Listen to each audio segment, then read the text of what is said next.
Import update para sa SMB. Ipaparade ng San Miguel Beer ang bagong import, na si Malik Xavier Pope, sa laro bukas ng PBA Commissioner's Cup, kontra Meralco sa Candon, Ilocos Sur. Ang SMB ay gumawa ng panibagong pagbabago sa import, kung saan pinalitan ni Malik Pope, si Jabari Narces. Ang pagpasok ng 28 anyos na taong gulang na si Pope, na nakalista sa 6'10", ay ang pinakabagong pag-asa, para sa SMB ngayong komperensya.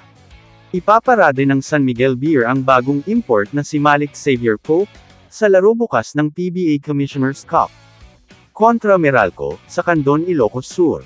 Si Pope, na pumalit kay Jabari Narces, ang pang-apat na import ng Beermen ngayong conference.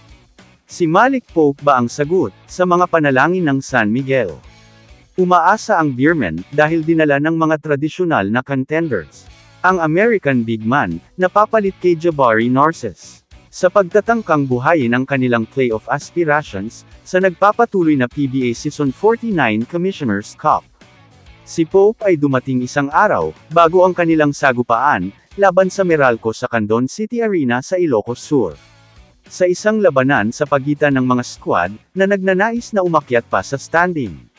Dahil sila ang kasalukuyang ikapito, at ikawalong seeds.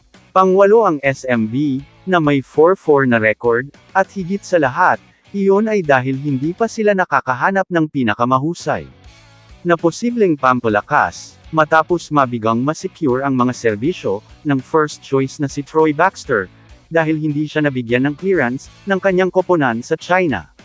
Si Malik Xavier Pope na kaya, ang mag-aahon sa SMB, para masigurado ang pagpasok sa playoffs. Kamusta mga idol? Sports Zone PH, para sa sports news and update. Kung bago ka pa lamang dito sa channel ko, pindutin mo na ang subscribe button at notification bell, para lagi kang update sa mga sports news.